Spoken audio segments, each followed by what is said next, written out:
Hey guys, GHAZZY TV here with another Path of Exile build guide. In this one, I'm going to talk about the Dominating Blow cold conversion Necromancer.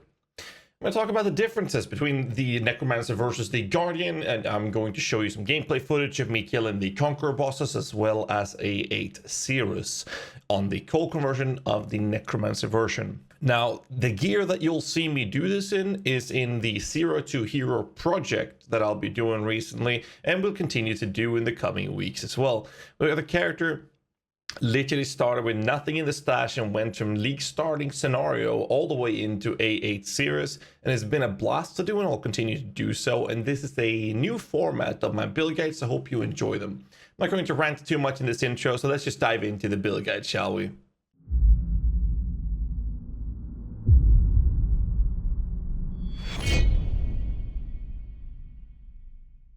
So a few things to mention when it comes to the actual Dominating Blow ability is the fact that you're going to be in a position where you have to be in melee range with your character to be able to summon your minions. Another thing to mention is that you actually don't need to do any killing blows with your Dominating Blow, but rather make sure that you hit the enemies before they die. So this means that you have two choices. You either make sure that your character is able to actually kill the enemies, or you make sure that your character has other minions or other sources of damage that will actually provide the killing blows after you've hit them with the Dominating Blow. We are going to choose the latter. Now, normally we could use a Writhing Jar Flask, and this is something that will be very, very good when it comes to using Herald of Purity. This is not something we'll be needing to use in this version with only focusing on Dominating Blow. The reason we are not focusing on the Herald of Purity as an extra minion for this build is because we are going cold conversion, which requires the use of a Triad Grip pair of gloves, as well as the use of Skitter bots with Hatred and Generosity, and these things take up quite a lot of reservation, so the room for Herald of Purity just doesn't exist, and ultimately does result in higher damage output than the mixture of Herald of Purity with the Dominating Blow. So what's the differences between the Necromancer version versus the Guardian? Now, the Guardian has been a build that I've been promoting as one of the strongest league starter build suggestions in the entire game for many, many years. And why is that? Well, the Guardian is on par, if not better, than the Necromancer when you're league starting and you are investing nothing into this build. You're basically planning to play the Guardian up to mapping, get some currency going that you're going to use to your next character. If that's your plan, the Guardian is amazing at this. However, as soon as you start investing currency into the build, may it be for the Impale version or the cold conversion, you're going to land in a position where the Necromancer benefits a lot more per investment. Another difference that should be mentioned is that the fact the time of need keystone or ascendancy node from the Guardian allows you to get 80% effect of curses reduced on you. The other point of this is that you can combine this with Sanctum of Thought, allowing you to get extra reduction on curses, which allows you to reach that 100% threshold, which means that you can run maps with curses without worry. This is not something the Necromancer can pull off. However, the difference is that the Necromancer can get, first off, more damage, and it can also get better block. Now, how on earth would this work? The Necromancer gets nodes such as the Mistress of Sacrifice, which allows you to get Bone Offering rather than Flesh Offering. It also allows you to run Unnatural Strength, which allows you to get higher level of Spectres, and putting them in a +3 level helmet allows you to get an additional Spectre. This is something the Guardian build cannot do, and the best case scenario, or the best piece of this, is the Bone Barrier. Bone Barrier allows you to actually keep most, if not all, your minions actually alive versus fights like Cirrus or Conquerors, even Harvest encounters and stuff like this as well.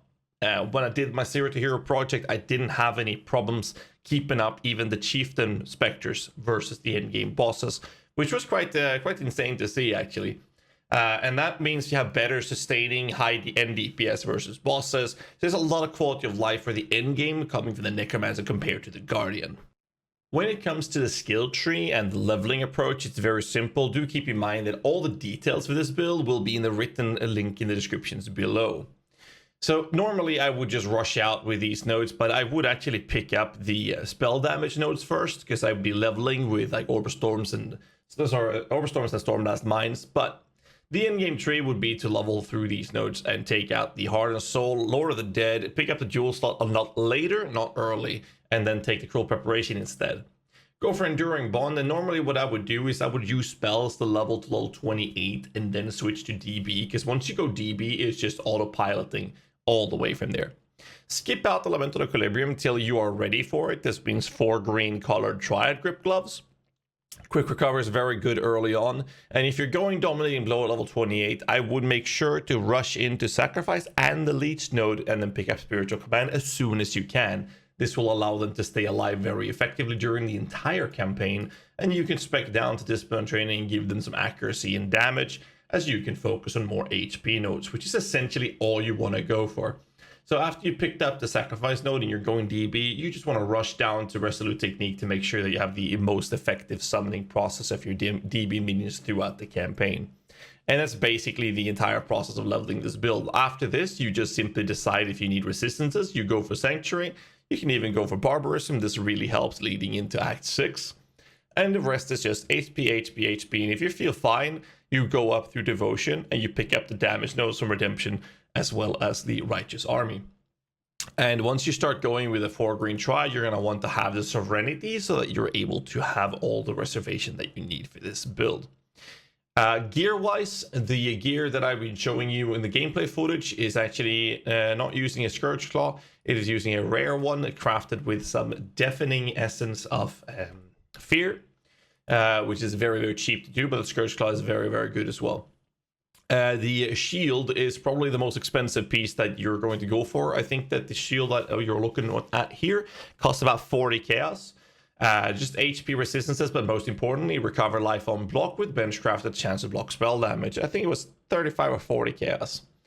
Other than that, like I mentioned earlier, having a helmet with the +3 level of minion gems, HP, and some resistances is very, very cheap. It allows you to put the specters in there.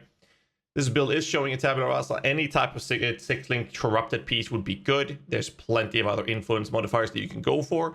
But for keeping the budget down, any 6-link with HP and res will cover you for the entire endgame.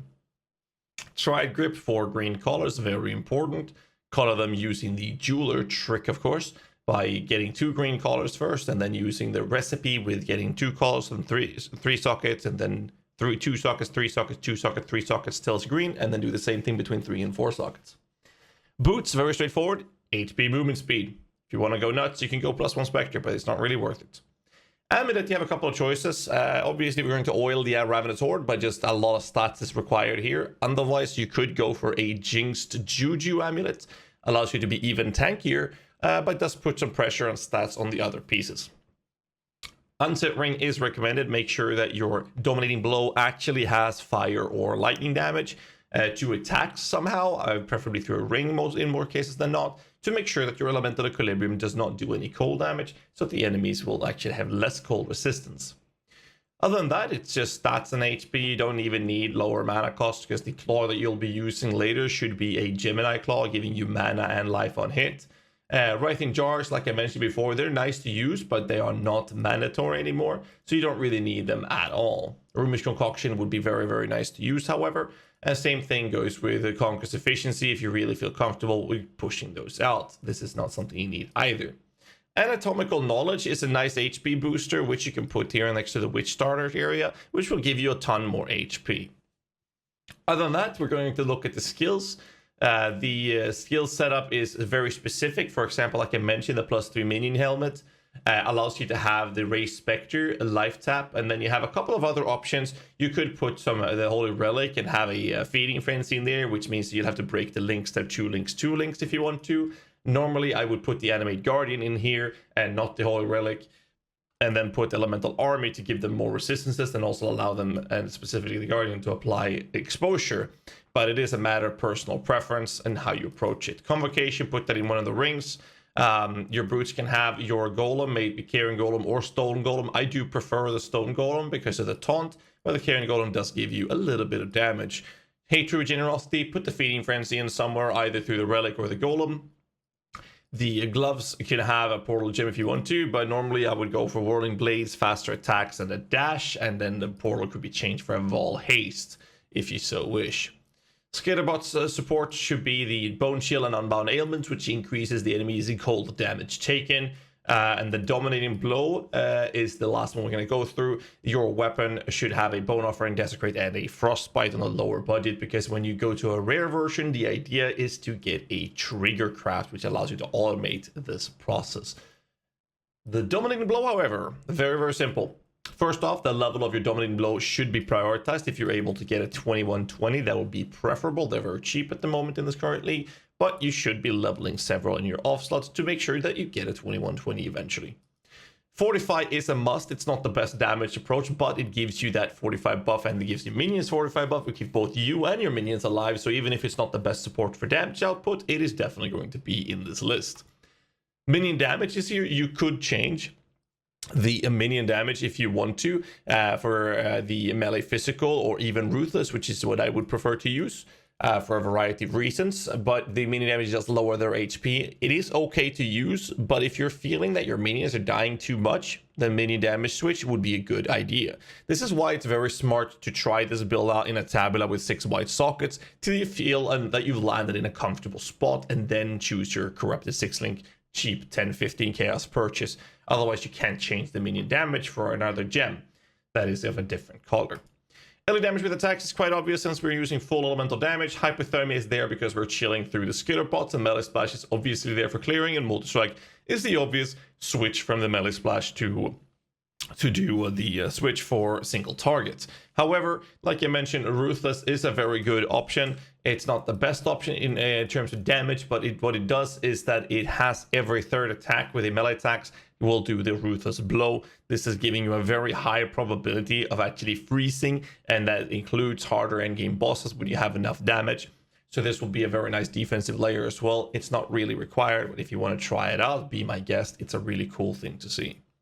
That's about it when it comes to the skill tree, the ascendancy nodes, and the leveling approach of this build, as well as the skill gems. But do make sure you click the description in the below, because there's a written build guide which goes through everything in detail.